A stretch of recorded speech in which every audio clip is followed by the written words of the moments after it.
Guys, എല്ലാവർക്കും സുഖമല്ലേ? പല വെറൈറ്റിയിൽ നമ്മൾ നാരങ്ങ അച്ചാർ റെഡിയാക്കിയിട്ടാ. ഇന്നത്തെ നാരങ്ങ അച്ചാർ ശരിക്കും ഒരു വെറൈറ്റിയാണ്. ഒരു തുള്ളി എണ്ണയോ വിനാഗിരിയോ ഒന്നും ചേർക്കാൻ തന്നെ വർഷങ്ങളോളം നമുക്ക് സൂക്ഷിച്ച് വെക്കാൻ പറ്റുന്ന ഒരു വെറൈറ്റി നാരങ്ങ അച്ചാറാണ് ഇന്നത്തെ സ്പെഷ്യൽ. 10 നാരങ്ങ എടുത്തിട്ട് ഗ്രാം കണക്കിൽ പറയുകയാണെന്നുണ്ടെങ്കിൽ 350 ഗ്രാമാണ് നാരങ്ങ എടുത്തേക്കണത്. വെള്ളം തിളപ്പിച്ചിട്ട് 5 മിനിറ്റ് വെള്ളത്തിലിട്ട് വെക്കാം. വെള്ളം നല്ലോണം തിളച്ചിട്ടുണ്ട്. ആ വെള്ളത്തിലേക്ക് നമ്മൾ നാരങ്ങ ഇട്ട് കൊടുക്കാന്. ഫ്ലെയിം ഓഫ് ആക്കിയിട്ട് ഈ നാരങ്ങ 5 മിനിറ്റ് ഈ വെള്ളത്തിൽ തന്നെ കിടക്കട്ടെ. നാരങ്ങ 5 മിനിറ്റ് വെള്ളത്തിലിരിക്കുന്ന സമയം കൊണ്ട് 2-3 സാധനം നമുക്ക് വറുത്തെടുക്കാം. 1 ടേബിൾ സ്പൂൺ കുരുമുളക്, 1/4 ടീസ്പൂൺ ചെറിയ ജീരകം, 1 ഏലക്ക, അതിൻ്റെ ഉള്ളിലത്തെ തരി മാത്രമേ ഇടുന്നുള്ളൂ. 1/2 ടീസ്പൂൺ ഉലുവ. ഇതൊക്കെ ഒന്ന് വറുത്തെടുക്കാം. ഏലക്ക ഇടുമ്പോൾ കൂടരുത്, ഒരെണ്ണം ഇട്ടാൽ മതി. കുരുമുളകും ഏലക്കയും ജീരകവും ഉലുവയൊക്കെ റെഡി ആയിട്ടുണ്ട്.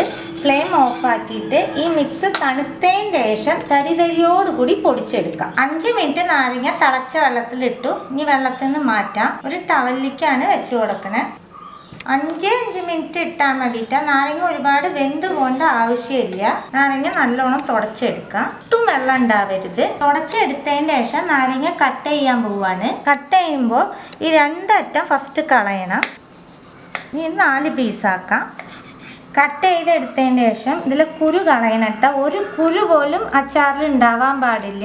നല്ലോണം നോക്കിക്കോളോട്ട കുരു ഉണ്ടോന്ന്. കുരു കളഞ്ഞതിന് ശേഷം 1 പീസും കൂടി ആക്കണ്ടേ. ഇതുപോലെയാണ് കട്ട് ചെയ്തെടുക്കേണ്ടത്. അങ്ങനെ എല്ലാറ്റിലും കുരുവൊക്കെ കളഞ്ഞ് കട്ട് ചെയ്തെടുക്കാം. കുരുമുളകും ജീരകമൊക്കെ നമ്മൾ വറുത്തെടുത്തില്ലേ, അത് പൊടിച്ചു കൂട്ടാം. ബൗളിലേക്ക് മാറ്റുന്നുണ്ട്. ഇതുപോലെ തരിതരിയോടുകൂടി പൊടിക്കണേ, വല്ലാണ്ട് ഫൈൻ പൗഡർ ആവണ്ട. നാരങ്ങയും കുരുവൊക്കെ കളഞ്ഞ് മുറിച്ചെടുത്തു. ഇതും നമ്മൾ അരയ്ക്കാൻ പോവാണ്. 2 പ്രാവശ്യമായിട്ടാണ് അരയ്ക്കണത്. അരയ്ക്കുമ്പോൾ ഒരുപാട് അരഞ്ഞൊന്നും പോകണ്ടാട്ട. കുറഞ്ഞങ്ങളൊക്കെ ഉള്ള പോലെ തന്നെ അരച്ചെടുക്കണം. അരച്ചതിന് ശേഷം കാണിച്ചു തരാം. അരച്ചെടുത്ത നാരങ്ങ ഒരു പാനിലേക്ക് ചേർക്കുന്നുണ്ട്.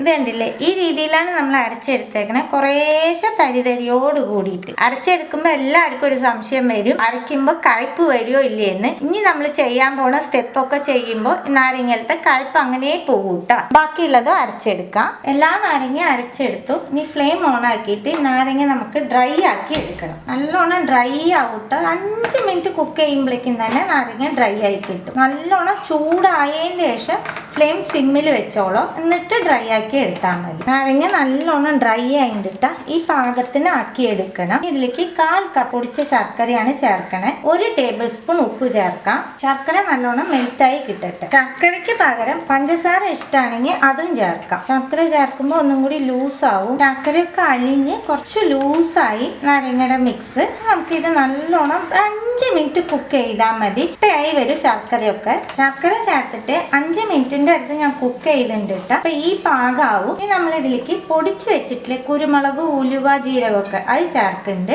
1 ടേബിൾ സ്പൂൺ കാശ്മീരി മുളക് പൊടി, 1 ടേബിൾ സ്പൂൺ സാധാരണ മുളക് പൊടി, 1/4 ടീസ്പൂൺ മഞ്ഞൾപ്പൊടി, 1/2 ടീസ്പൂൺ കായപ്പൊടി എല്ലാം കൂടി മിക്സ് ചെയ്ത് കൊടുത്ത് 2 മിനിറ്റും കൂടി കുക്ക് ചെയ്തെടുക്കണം. കുരുമുളക് പൊടിച്ചൊക്കെ ചേർത്തുണ്ട്. എരിവ് കൂടുതൽ വേണമെന്നുണ്ടെങ്കിൽ സാധാരണ മുളക് പൊടി കുറച്ചും കൂടി നിങ്ങൾക്ക് ആഡ് ചെയ്യാം കേട്ടോ. ഇനി 1 മിനിറ്റ് നല്ലോണം കുക്ക് ചെയ്തെടുക്കുക. പൊടികളൊക്കെ ചേർത്ത് 1 മിനിറ്റ് കുക്ക് ചെയ്തിട്ടാ. ഇത്രയേ ഉള്ളൂ കേട്ടോ. മറ്റേ അച്ചാറ് പോലെ ഒരുപാട് പണികളൊന്നും ഇല്ല. സിമ്പിളായിട്ട് നമുക്ക് റെഡിയാക്കി എടുക്കാനും പറ്റും. നല്ല ടേസ്റ്റ് ഉള്ള അച്ചാറാ. നിങ്ങൾക്ക് ഒരു സംശയം ഉണ്ടാവും ഇതിൽ കയ്പ്പ് വരുമോ എന്നുള്ളത്. ട്രൈ ചെയ്ത് നോക്കട്ടെ. ഒട്ടും കയ്പ്പ് ഉണ്ടാവില്ല. എരിവ്, ഉപ്പ്, പുളി, മധുരം എല്ലാം കറക്റ്റ് ആയിരിക്കും.